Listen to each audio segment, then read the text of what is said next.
Hello and welcome. Welcome back to another video. This is Advocate Shaukat Mir, and we're continuing court-related or job-related awareness for the post of J&K's High Court Junior Assistant. ठीक है जी. Jammu and Kashmir high court junior assistant के जो maximum portion है हमने complete कर लिए हैं. Today is our 10th lecture और इस 10th लेक्चर में हम लीगल टर्मिनोलॉजीज को कंटिन्यू कर रहे हैं. हमने क्रिमिनल साइड की लीगल टर्मिनोलॉजीज को लगभग खत्म कर दिया है, जो मतलब इम्पोर्टेंट है. ठीक है जी. इसके बाद हम सिविल साइड्स को उठाएंगे और एक तो लेक्चर मुझे लगता है और बनेंगे, उस पर पूरा हो जाएगा. ठीक है जी. हाँ, 2 लेक्चर तक मैं कोशिश करूंगा कि पूरा करेंगे. ज्यादा ही होगा, 3 लेक्चर इससे ऊपर नहीं जाने वाला है. ठीक है जी. क्योंकि लीगल टर्मिनोलॉजीज जो है क्रिमिनल की एक लेक्चर शायद और आ सकता है, 1-2 मुझे लगता है कि सिविल का भी आएगा. ठीक है जी. सिविल साइड का जो जो रह गया होगा. करते हैं शुरू. ठीक है जी. पहली लीगल टर्मिनोलॉजीज हमारी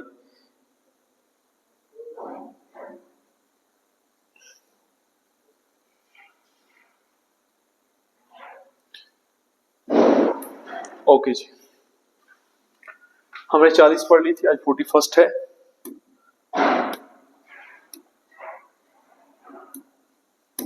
ठीक है जी. ओके. विटनेस. विटनेस क्या होता है? गवाह. इतनी सी चीज याद रखनी. गवाह को विटनेस कहते हैं. A witness is a person who provides evidence about an event और fact specially in a court of law. ठीक है जी. अदालत के अंदर अगर कोई बंदा एविडेंस प्रोवाइड करता है, सबूत देता है, उसको हम क्या कहते हैं? विटनेस कहते हैं, गवाह कहते हैं. ठीक है जी. टेस्टिमनी, वो जो गवाह. अच्छा, अब जो टर्म आसान होगी मैं आपको सीधा सीधा पढ़ा लूंगा, डेफिनेशन आप पढ़ लेना. ठीक है, फिर जल्दी जल्दी होगा. टेस्टिमनी कहते हैं गवाह जो गवाही देता है, वो गवाही जो लफ्ज वो बोलता है उसको टेस्टिमनी कहते हैं. जैसे मैं कहता हूं कि फलां ने फलां का मर्डर कर दिया. मान लीजिए ए ने बी का मर्डर कर दिया. ए ने बी का मर्डर कर दिया, सी देख रहा था. सी क्या बन गया? आई विटनेस. उसने आंखों से होते हुए देखा. कुछ एयर विटनेस भी होते हैं जिसने सुना. ठीक है जी. बात आ रही समझ? तो आई विटनेस कौन बना? सी ने आया कोर्ट में, उसने गवाही दी. उसने कहा कि हाँ मैंने देखा ए को कत्ल करते हुए बी का. तो वो जो खुद आया वो एक विटनेस था, और उसने जो बोला मुंह से उसको हम टेस्टिमनी कहते हैं. जो स्टेटमेंट उसने बोली, ठीक है, जो लाइन उसने बोली कि ए ने बी का कत्ल किया, वो क्या बन गया? उसी को हम टेस्टिमनी कहते हैं. Testimony is oral written evidence given by the witness under oath, affidavit और डिपोजिशन अंडर ए ट्रायल और अदर लीगल प्रोसीजर. कसम खाकर जो एक रिटन या ओरल एविडेंस देता है विटनेस, मतलब विटनेस आता है, कसम खाता है, और या तो मुंह से बोलकर करता है या फिर रिटन में, मतलब यहाँ लिख कर देता है. अगर वो बोल नहीं सकता, कोई मसला है, तो लिख कर कोई एविडेंस देता है. ठीक है, या कागजी को एविडेंस देता है, उसको हम टेस्टिमनी कहते हैं. एग्जामिनेशन. देखो, ये एग्जामिनेशन वो नहीं जो आपको होने वाला है, ये लॉ का एग्जामिनेशन है. लॉ में एग्जामिनेशन का मतलब क्या होता है? आप किसी को एग्जामिन कर रहे हो, उससे सवाल जवाब कर रहे हो, उसको बांप रहे हो, उसको परख रहे हो.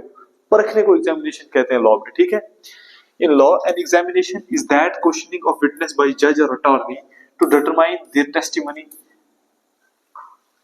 3 टाइप्स की वो है, एग्जामिनेशन इन चीफ वगैरह वगैरह. मैंने नीचे पता ये है, एक ये है, आगे 3 है. ठीक है जी, वो बताऊंगा मैं. तो एग्जामिनेशन क्या है? कोई भी जज या वकील जब किसी विटनेस से सवाल करता है, ठीक है, और उन सवालों के जवाब देते हुए जो टेस्टिमनी विटनेस की तरफ. अच्छा, याद रखना, टेस्टिमनी हमेशा विटनेस की ही स्टेटमेंट को कहा जाता है. जो विटनेस, जो गवाह स्टेटमेंट देता है, उसी को टेस्टिमनी कहा जाता है. ठीक है, जो गवाह बोलता है. ठीक है. जब भी कोई जज या अटॉर्नी किसी भी विटनेस से कोई भी सवाल करे, किसी भी विटनेस से कोई भी सवाल करे, उस सवाल के जवाब में जो भी विटनेस जवाब देगा उसको हम टेस्टिमनी कहते हैं, उसको हम गवाही कहते हैं. ठीक है जी. अच्छा, एग्जामिनेशन इन चीफ क्या हो गया? एग्जामिनेशन तो पढ़ लिया हमने. पहला होता है एग्जामिनेशन इन चीफ. देखिए,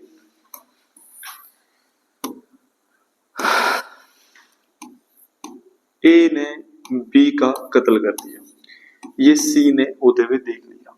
ठीक है। अब सी को बुलाया किसने, कत्ल किसका हुआ है, बी का।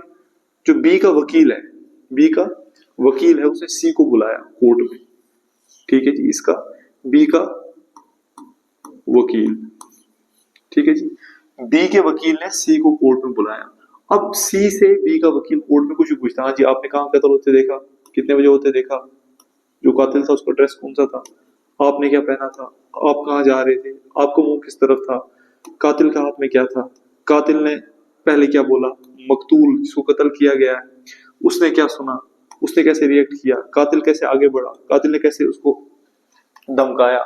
ये सारी चीजें कौन अगर पूछता है, विक्टिम का, विक्टिम कौन होता है, जिसके ऊपर जुल्म हुआ होता है, ठीक है जी। विक्टिम का वकील अगर सी से कोई क्वेश्चन पूछता है, देखो ये गवाह किसके लिए है, ये गवाह इसकी सपोर्ट में है, ठीक है। सी बी की सपोर्ट में गवाह है ना, तो बी का वकील जब सी से कुछ पूछेगा तो इसको हम एग्जामिनेशन क्या कहेंगे, एग्जामिनेशन चीफ कहते हैं, इसको हम एग्जामिनेशन चीफ कहते हैं। तभी जब ए का वकील सी से कोई सवाल करेगा, ये कौन सा है यहाँ पे, ए क्या है, ए के खिलाफ आ रहा है ना बी, है ना। सी भी किसके खिलाफ गवाही दे रहा है, ए के खिलाफ कि हाँ इसने कत्ल किया है, जिसके खिलाफ गवाही जा रही हो, ठीक है। जब वो वाली पार्टी, उसका वकील उससे सवाल करेगा, सी से सवाल करेगा, उसको हम कहते हैं क्रॉस एग्जामिनेशन, ठीक है। उसको हम क्या कहते हैं, क्रॉस एग्जामिनेशन कहते हैं। फिर से अच्छे से दोबारा से समझ लो, फुल एग्जांपल देता हूं, दोनों टर्म समझ आ जाएंगी। ए ने बी का मर्डर किया और इसका गवाह बना सी, ठीक है। डी जो है वो बी की तरफ से वकील है, ई जो है वो ए की तरफ से वकील है, ये भी वकील है, ये भी वकील है, ठीक है जी। ये डी इसका वकील है, ये इसका वकील है। अब ई जो भी सवाल सी से करेगा इसको हम कहेंगे क्रॉस एग्जामिनेशन, क्या कहेंगे, क्रॉस एग्जामिनेशन, ठीक है जी। और डी जो भी सवाल करेगा सी से, इसको हम क्या कहेंगे, एग्जामिनेशन इन चीफ। क्यों, क्योंकि सी इसकी सपोर्ट कर रहा है और ये कह रहा है कि ए ने कत्ल किया है, बात आ रही समझ में। सी ये कह रहा है ए ने कत्ल किया, हाँ अगर सी ये कहता कि ए ने कत्ल नहीं किया है, मैं इस चीज का गवाह हूं कि ए ने कत्ल नहीं किया, ए उसको कहीं और था और मैं ए के साथ था, अगर सी इसके सपोर्ट में होता, फिर इसका वकील जो सी से सवाल करता तो वो एग्जामिनेशन चीफ होता, और इसका वकील जो सी से सवाल करता उसको हम क्रॉस एग्जामिनेशन कहते हैं। बात आ रही समझ में। याद रखना हमेशा पहले एग्जामिनेशन इन चीफ होता है, और एग्जामिनेशन इन चीफ जो है वो हमेशा वो पार्टी करती है गवाह से जिसके सपोर्ट में वो मतलब गवाह आया होता है, जिस पार्टी के सपोर्ट में वो गवाह आया होता है उस पार्टी का वकील उस गवाह से जब सवाल करता है उसको एग्जामिनेशन चीफ कहते हैं, और जब ओपोनेंट पार्टी उससे सवाल करती है उसको हम क्रॉस एग्जामिनेशन कहते हैं, ठीक है जी। क्लियर हो गया ये?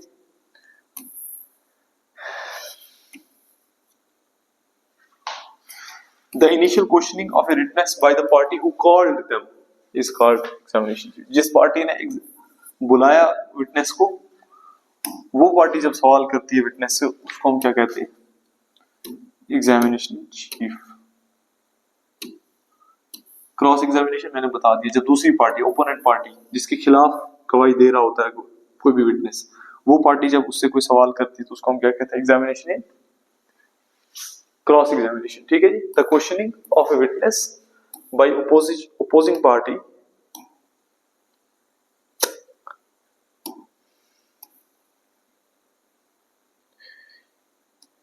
पिंकी पिंकी पॉकी,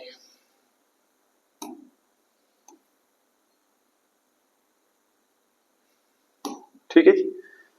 जब विटनेस से ओपोजिंग पार्टी चैलेंज करती है या क्वेश्चन करती है, ठीक है, उसको क्रॉस एग्जामिनेशन कहते हैं। फिर होता है रीडायरेक्ट एग्जामिनेशन। रीडायरेक्ट एग्जामिनेशन मतलब फिर से जो एग्जामिनेशन चीफ जिस पार्टी ने किया था वो उससे दोबारा से सवाल करती है, उसको हम कहते हैं redirect examination. The questioning of a witness by the party who called them after cross examination clarify issues raised during the cross examination। देखिए सॉरी,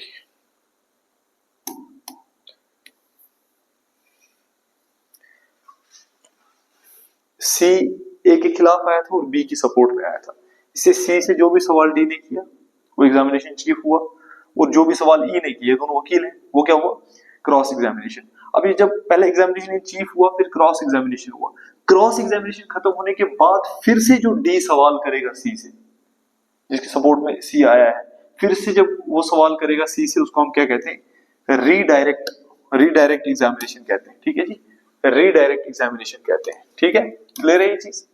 ऑर्डर, अब ये तीन चीजें, ऑर्डर है, डिग्री है और जजमेंट है। इन तीनों चीजों में लोग हो जाते हैं कंफ्यूज, लेकिन कंफ्यूज होना बनता नहीं है इसमें। क्यों? क्योंकि मैं यहां मौजूद हूं।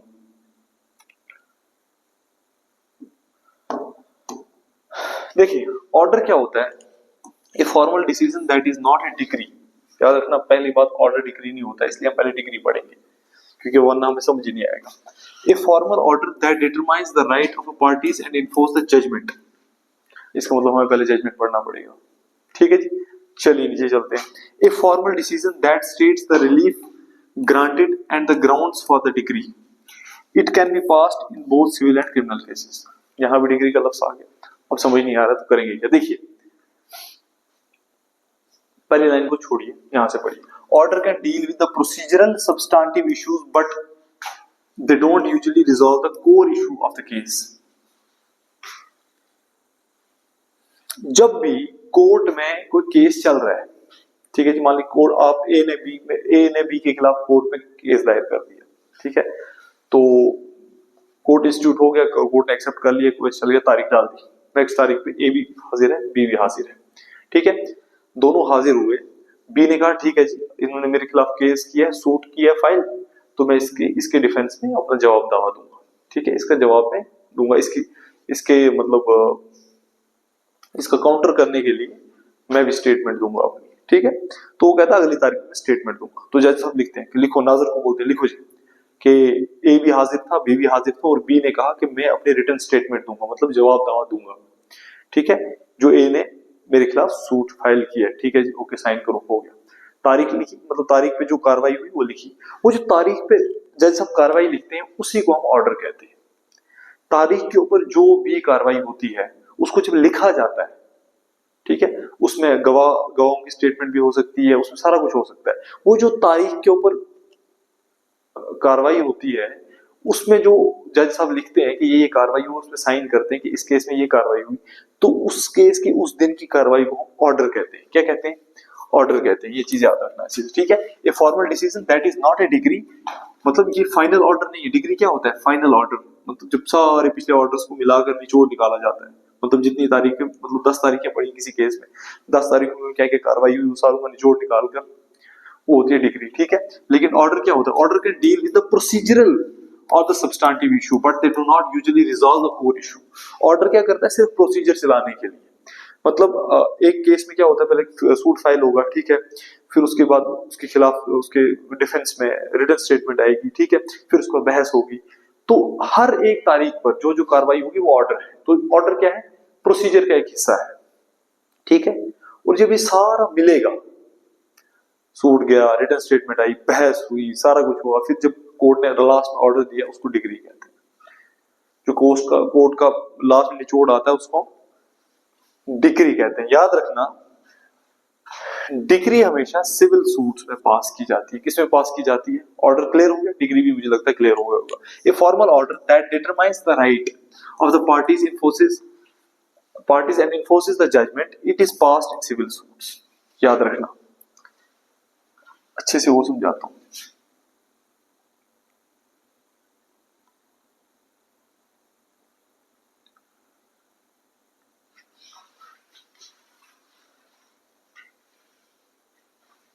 देखिए, ए ने बी के खिलाफ केस किया, केस चल रहा है, ऑर्डर्स निकल रहे हैं, हर तारीख पे ऑर्डर निकलता है। ठीक है, लास्ट में जब कोर्ट ने एक डिसीजन लिया, एक लास्ट तारीख आई, उसमें कोर्ट ने कहा ठीक है, बी की गलती है, ए ठीक है, इसलिए ए के फेवर में नहीं केस कर दिया, कुछ भी स्टेटमेंट लिखी, बड़ी सारी कोर्ट ने लिखी। वो जो उस दिन का ऑर्डर है, लास्ट डेट का, याद रखना, वो जो लास्ट डेट का ऑर्डर है, लास्ट डेट का ऑर्डर दिया कोर्ट ने बी के खिलाफ और ए के फेवर में, उस लास्ट जिसमें लिखा गया है कि भाई बी जो है वो गलत था और यहाँ पर हक बनता है कि जहां पर उसने राइट डिटरमाइन कर दिया कोर्ट ने, उसको हम डिग्री कहते हैं।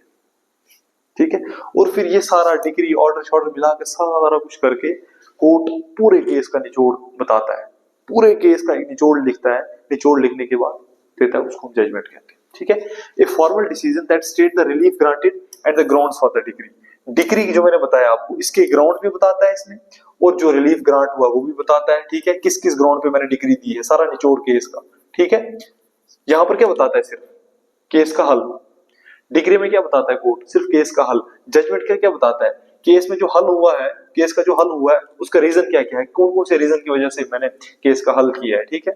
और क्या क्या मैंने उसके बाद हल करने के बाद क्या क्या फायदा दिया है उस पार्टी को, जिस पार्टी ने केस जीता, और क्या क्या नुकसान हुआ है दूसरी पार्टी को, वो सारी चीजें लिखता है किसमें, जजमेंट। और जजमेंट जो होती है दोनों केसेस में होती है, सिविल केस में भी होती है, क्रिमिनल केस में भी होती है। डिग्री किस में होती है, सिविल केसेस में। क्लियर है, कुछ मुश्किल नहीं है, ठीक है जी। चलिए नेक्स्ट, जजमेंट, डिग्री और ऑर्डर में अब कंफ्यूज नहीं होना। मैं एक बार फिर से आपको बता देता हूं, कंफ्यूज नहीं होना है, ठीक है जी। एग्जांपल दे देता हूं, ए ने बी के खिलाफ केस किया, ठीक है जी। पहली तारीख पे आए, ठीक है जी, कहा ठीक है आप रिटन स्टेटमेंट दो, एक ऑर्डर उस दिन लिखा। अगली तारीख पे आए, एक ऑर्डर उस दिन लिखा कि मैंने रिटन स्टेटमेंट दी, जो कार्रवाई हुई। 10 तारीखें पड़ी, ऑर्डर ऑर्डर ऑर्डर ऑर्डर चल रहे हैं, ठीक है जी। बात आ रही समझ, यहाँ भी एक ऑर्डर दिया कोर्ट ने, यहाँ भी एक ऑर्डर दिया, यहाँ भी एक ऑर्डर दिया, 10 तारीखें पड़ी। अब जो 10वीं तारीख पड़ी, कोर्ट ने सारी पिछले ऑर्डर्स को उठाकर देखा, निचोड़ निकाला, ठीक है। और निचोड़ निकाल कर लास्ट में कहा कि भाई बी जो है वो गलत है, ए ठीक है। ए के फेवर में कोर्ट ने यहाँ डिग्री दे दी, क्या दी, डिग्री के भाई ए का क्लेम सही है, बी का क्लेम गलत है, ठीक है। इतनी सी बात की, सिर्फ राइट डिटरमाइन किए, ये बताया कि कौन सही है कौन गलत है, इसको हमने क्या कह दिया, डिग्री कह दिया, ठीक है। अब ये सारा सारा सिस्टम, ये सारी डिग्री जिग्री सारा कुछ लेकर, ये सारा कुछ जमा करके कोर्ट इसकी एक छोटी सी क्या पीडीएफ बनाएगा, ठीक है। एक छोटा सा इसका मगाला टाइप बनाएगा और कहेगा कि भैया इस केस में ये हुआ, इस दिन ये केस दायर हुआ, फिर इसमें रिटन स्टेटमेंट इस दिन आई, फिर ये हुआ, फिर ये हुआ, फिर ये हुआ, फिर लास्ट में डिग्री आई, और इस बेसिस पर डिग्री आई, ये चीजें हैं, उसकी वजह से हमने ये डिग्री दी, ठीक है। वो सारा जब निचोड़ निकलता है उसको हम जजमेंट कहते हैं। क्या कहते हैं, जजमेंट कहते हैं। इतनी सी बात है बस, ठीक है। अब आ गया कस्टडी। कस्टडी क्या होता है, कस्टडी होता है किसी को हम कह सकते हैं कि काइंड ऑफ उसमें रखना,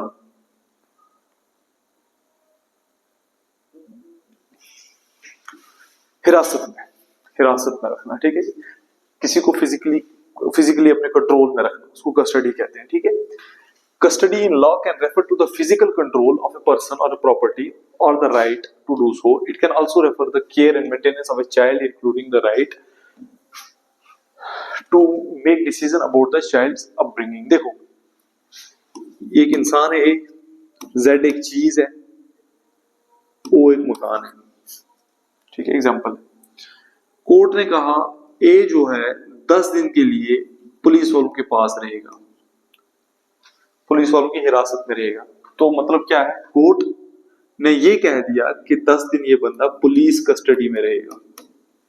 कस्टडी मतलब हिरासत में रहेगा। जेड एक चीज है, ये चीज महंगी है, घूम सकती है, कोर्ट ने ऑर्डर दिया 20 दिन तक इसको जुडिशियल कस्टडी में रखो, पुलिस कस्टडी में रखो, इस चीज को पुलिस कस्टडी में रखो और घूमनी नहीं चाहिए। तो मतलब 20 दिन के लिए ये चीज कहाँ, हिरासत में है। वो एक मकान है, कोर्ट ने कहा 100 दिन तक इस मकान के बाहर पहरा लगा के रखो, कहीं इसको कोई तोड़ ना दे, 100 दिन तक इसको खतरा है। तो ये कहाँ है, पुलिस कस्टडी में, पुलिस को कोर्ट ने कहा। अब कोई छोटा सा बच्चा है, ठीक है, क्या है, एक छोटा सा बच्चा है, ठीक है जी। बच्चा अकेला रह गया, माँ बाप की खुली प्रॉपर्टी थी लेकिन माइनर रह गया, तो कोर्ट ने एक बंदे को बताया कि भैया ये ले, ये बच्चा तेरे हवाले है, तेरी कस्टडी में है, ना ये भागना चाहिए कहीं, ना घूमना चाहिए, ना कुछ, तूने इसका सब कुछ देखना है, और अगर ये कहीं मिसप्लेस हुआ, ऊपर नीचे हुआ, तो हम तुझे लटका देंगे, हम छोड़ेंगे नहीं, ठीक है जी। तो उस बंदे की कस्टडी में दे, कस्टडी मतलब हिरासत में दे दिया, ठीक है जी, ये हो गया कस्टडी। जुडिशियल कस्टडी क्या होता है कि आपको जेल में भेज दिया जाता है। देखो, एक होता है पुलिस स्टेशन, ठीक है, एक होता है जेल, ठीक है। पुलिस स्टेशन जो होता है, यहां पर तभी मुलजिम को रखा जाता है जब उससे कोई इन्वेस्टिगेशन वगैरह करनी हो, या फिर कोई और मामला हो, पूछताछ का मामला हो, या फिर गिरफ्तार करके लाया, अरेस्ट करके लाया, उस चीज के लिए पुलिस स्टेशन होता है। उसके बाद जब भी किसी को लंबे रिमांड पे या फिर रिमांड पे ले जाना हो, रिमांड क्या होता है बाद में बताऊंगा आपको, ठीक है, तब पुलिस स्टेशन होता है। उसके बाद जब कैदी को कैद की सजा सुना दी गई, या फिर कोई खतरनाक कैदी है, केस में डेट लंबी पड़ गई और कोर्ट को लगा कि पुलिस वाले इसके बयान उल्टवा देंगे, ठीक है, और उसकी वजह से जो हक सामने नहीं आ पाएगा, कोर्ट को होता है ना खदशा कि पुलिस वाले बेईमानी करेंगे या कुछ और होगा, कभी होता है ऐसा, ठीक है, तो तब क्या होता है, कोर्ट उस बंदे को जेल में भेज देता है, उसी को हम कहते हैं जुडिशियल कस्टडी। जेल ही होती है जुडिशियल कस्टडी, ठीक है। पुलिस थाना अलग होता है, जेल अलग होती है। जेल ही में जब भेजा जाता है किसी बंदे को, उसको कहा जाता है कि जुडिशियल कस्टडी में भेजा गया, मतलब जेल की हिरासत में भेजा गया और कोर्ट ने रखा गया। और जुडिशियल कस्टडी में जब भेजा जाता है ना, तो माना जाता है कि वो बंदा जो है वो मैजिस्ट्रेट की कस्टडी में है, जज की कस्टडी में है, जिसने उसको, जिसके पास उसका केस चल रहा है। Other word we can say the accused is in the custody of magistrate. Abetment सीधा सुना देता हूं। अबेटमेंट का मतलब होता है किसी को उकसाना, किसी को अबेट करना।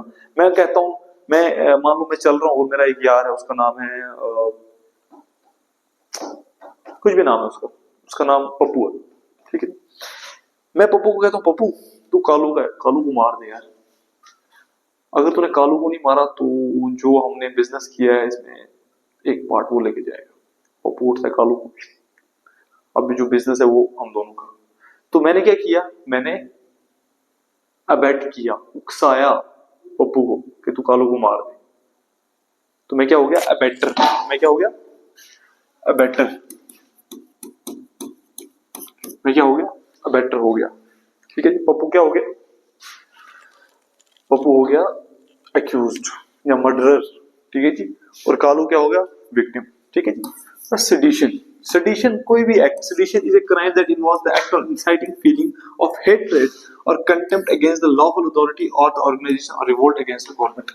गवर्नमेंट के खिलाफ, मान लीजिए मोदी जी की गवर्नमेंट है सेंटर में, उस गवर्नमेंट के खिलाफ अगर कोई रिवॉल्ट करता है, जंग करता है, खुलेआम गवर्नमेंट को कहता है भाई मैं तो आपकी आपके मिनिस्टर को मार दूंगा, वो मैं तो आपके एमपीज को मार दूंगा, खत्म कर दूंगा आपकी सरकार, सेडिशन।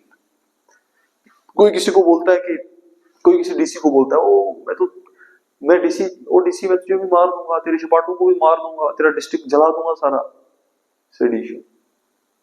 किसी भी अथॉरिटी के खिलाफ या गवर्नमेंट के खिलाफ जब कोई इंसान कोई कंस्पिरेसी करता है, ठीक है जी, या किसी को उकसाता है, इंसाइट करता है, किसी को अबेट करता है, ठीक है जी, किसके लिए, हेट्रेडनेस के लिए, किसी कंटेम्प्ट के लिए, ठीक है, तौहीन के लिए, ठीक है, या खुद तौहीन करता है या किसी को इंसाइट करता है। इंसाइट करना भी उकसाना ही होता है, अबेट करना ही होता है, ठीक है जी।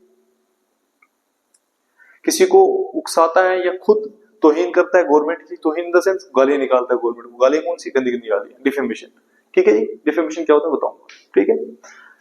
या नफरत फैलाता है गवर्नमेंट के खिलाफ या किसी अथॉरिटी के खिलाफ, उसको हम क्या कहते हैं, सेडिशन कहते हैं, ठीक है। Writing, whenever the force or violence is used by an unlawful assembly by any member thereof in prosecution of the common object of such assembly, every member of such assembly is guilty of the offense of writing। देखिए, जब भी कोई दंगा करने के लिए, कोई violence करने के लिए एक अनलॉफुल असेंबली, अच्छा अनलॉफुल असेंबली क्या होती है, अनलॉफुल असेंबली, असेंबली होता है मतलब बहुत सारे लोग जुड़ना। अनलॉफुल असेंबली होती है जब 5 से ज्यादा, याद रखना, अनलॉफुल असेंबली तभी होती है जब 5 से ज्यादा बंदे एक साथ मिलकर कोई भी जुर्म कर, मतलब 5 से ज्यादा बंदे जब भी एक साथ मिले उसको असेंबली कहते हैं, ठीक है। उसको हम क्या कहते हैं, असेंबली। अगर हम 5 बंदे बैठ के चाय पी रहे हैं तो मतलब हमारी एक असेंबली है, उसको हम असेंबली कहते हैं, ठीक है। अनलॉफुल असेंबली होगी क्या, वो 5 बंदे मिलकर अगर कोई कांड करने वाले, कोई दंगा करने वाले, उसको हम अनलॉफुल असेंबली कहेंगे, ठीक है। 5 बंदे मिले और उन्होंने प्लान बनाया कि हम दंगा करेंगे, तो वो जो 5 बंदों का मिलना था, एक जगह बैठना था, वो क्या है, अनलॉफुल असेंबली है। उसको हम क्या कहते हैं, अनलॉफुल असेंबली। वो कहता है कि जब भी कोई अनलॉफुल असेंबली होती है और वो अनलॉफुल असेंबली को वायलेंस करती है, दंगा करती है, और वो पूरी की पूरी अनलॉफुल असेंबली के जितने मेंबर्स होते हैं उनका एक ही ऑब्जेक्ट होता है, हमने ये दंगा करना है, तो उसको हम क्या कहते हैं, राइटिंग कहते हैं, ठीक है। क्या कहते हैं, राइटिंग कहते हैं।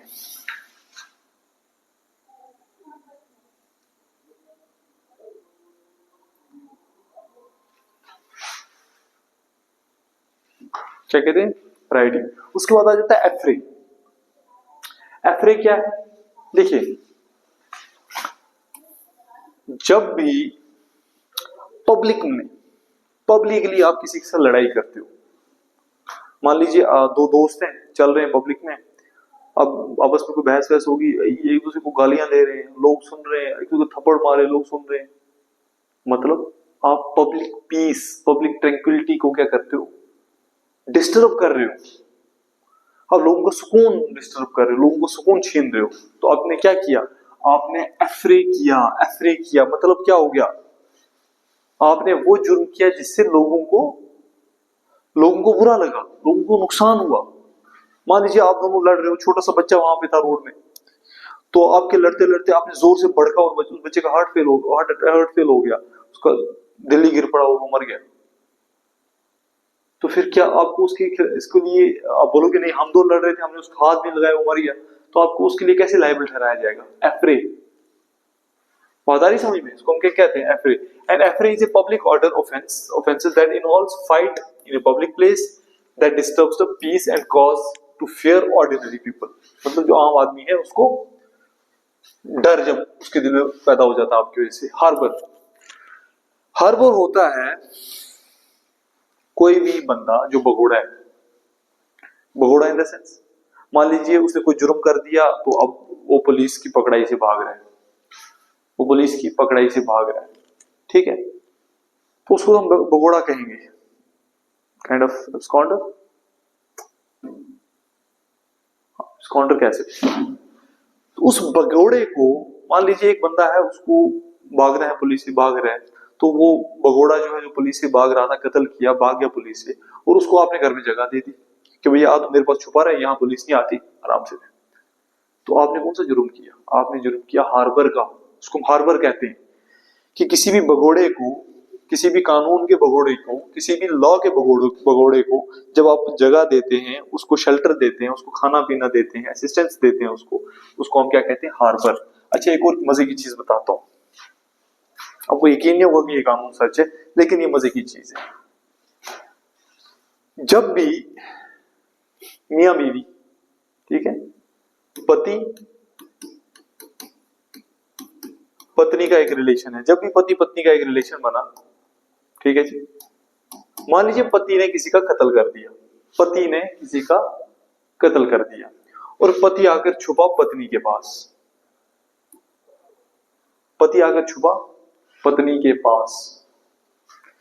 अब मुझे बताओ, क्या पत्नी ने हार्बर का क्राइम किया? आप सब बोलोगे हाँ, लेकिन इसका जवाब ना है। वो इसलिए ना है क्योंकि पति पत्नी का रिश्ता ऐसा होता है जहां उसको करना ही है मजबूरन। इसलिए यहां पर एक्सेप्शन दी है गवर्नमेंट ने कि अगर पत्नी अपनी पति को हार्बर करती है, किसी जुर्म से बचने में मदद करती है, तो पत्नी के खिलाफ कोई केस नहीं होगा, कोई हार्बर नहीं उसके खिलाफ जो है इंस्टीट्यूट होगा। वो ये नहीं माना जाएगा कि उसने हार्बर किया है, क्योंकि इनका रिश्ता ही ऐसा होता है। बड़ा अजीब कानून है, ठीक है जी। ओमिशन, एक ऐसा काम ना करना जिसकी वजह से कोई ऑफेंस हो जाता है। मान लीजिए आप दो दोस्त हैं, एक यहां खड़ा है, एक यहां खड़ा है, मैं यहां खड़ा हूं, मेरा दोस्त यहां खड़ा है। मेरे दोस्त के लेफ्ट साइड में, लेफ्ट हाथ में रिवॉल्वर है ऐसे, मेरे राइट हाथ में उसके लेफ्ट हाथ, और मेरे राइट हाथ में ज्यादा जान है, ठीक है, और वो सामने एक बंदे को धमका रहा है, बार बार धमका रहा है कि मैं जो मार दूंगा, रिवॉल्वर दिखा रहा है ऐसे, और आपके पास पूरा चांस था कि आप उसका हाथ पकड़कर उसकी जान बचा लेते। जब उसने उसको गोली मारी और आप उसको ऐसे देख रहे थे बिल्कुल और हंस रहे थे, आहा मार दी, मजा आ गया, ठीक है जी, और आपको पूरा चांस था कि आप उसका हाथ पकड़ लेते, उसको गोली ना मारने देते, आप उसको बचा सकते थे। तो आपने ऐसा नहीं किया, आपने उसका हाथ नहीं पकड़ा, उसको रोका नहीं, उसको मारने से बिल्कुल आपने कोशिश नहीं की, और आपके पास पूरा चांस था, आप उसको रोक सकते थे, बचा भी सकते थे। तो आपने क्या किया? आपने एक एक्ट ना करके किसी की जान ले ली। मतलब आपने जो एक काम नहीं किया और आपको वो काम नहीं करने से किसी की जान चली गई, उसी को हम ओमिशन कहते हैं, कि कोई काम ना करना और उस ना करने की वजह से किसी को अगर नुकसान हो जाता है, उसको हम ओमिशन कहते हैं, ठीक है। An omission is a failure to act, specially आप फेल हो जाते हो एक्ट करने में, ठीक है। काउंटरफिटिंग मतलब आप एक फेक करेंसी जब बनाते हैं, the act of making selling a fake unauthorised replica of a genuine product और item usually with the intent to deceive others. Replica मतलब कोई भी चीज, कोई भी कमोडिटी, कोई कुछ भी हो सकता है, पैसा हो सकता है, फोन हो सकता है। मान लीजिए आपने झूठा नकली 10 रुपए का नोट बनाया, ठीक है जी, और आपने किसी बंदे को डिसीव किया और 10 रुपए की चीज ले ली, उसने रख लिया। आपने कौन सा क्राइम किया? काउंटरफीटिंग का क्राइम किया। मान लीजिए मेरे पास फोन है, ठीक है जी, मेरे पास फोन है और इस फोन का मैंने बिल्कुल ऐसा ही हूबहू डुप्लीकेट बनाया, ठीक है, और मैंने बिल्कुल एक आदमी को दिखाया कि भाई मेरा फोन चलता है, ये लो बता कितनी कितनी कीमत का देगा। उसने कहा कि 10,000 का। मैं उठा, मैंने वो फोन घर, मैंने कहा मैं शाम को फोन दूंगा, मुझे डेटा इसमें से निकालना है। पूरा एक्सपीरियंस बता रहा हूँ, एक्सपीरियंस नहीं बता रहा हूँ, तरीका बता रहा हूँ, चोरी करनी नहीं है। तो मैं घर आता हूँ, मैं उसको कहता हूँ मुझे डेटा निकालना है, मैं घर आके उसको डेटा का बहाना करके घर आता हूँ और वो जो डुप्लीकेट फोन था वो उठाकर उसको दे देता हूँ और वो खोलता है, चल ही नहीं रहा फोन। वो कहता है मैं तो चेक करके दिखाया था, बिल्कुल देख रहा है, कुछ भी नहीं, खत्म, 10,000 भी गया, फोन भी गया। तो उसने कौन सा क्राइम किया? काउंटरफीटिंग का। किसी भी ऑथराइज्ड चीज का फेक बनाना, उसको बेचना, ठीक है, अनऑथराइज्ड तरीके से, ठीक है, उसको हम क्या कहेंगे? काउंटरफीटिंग कहते हैं, ठीक है जी। अडल्ट्रेशन, खाने या पीने की किसी भी अशिया में कोई चेंज लाना, उसको अडल्ट्रेशन कहते हैं। अडल्ट्रेशन लीगल भी होती है, इलीगल भी होती है, ठीक है। मान लीजिए दूध में पानी मिलाना, दूध में पानी मिलाना क्या ये लीगल है? नहीं, ये इलीगल है। क्यों?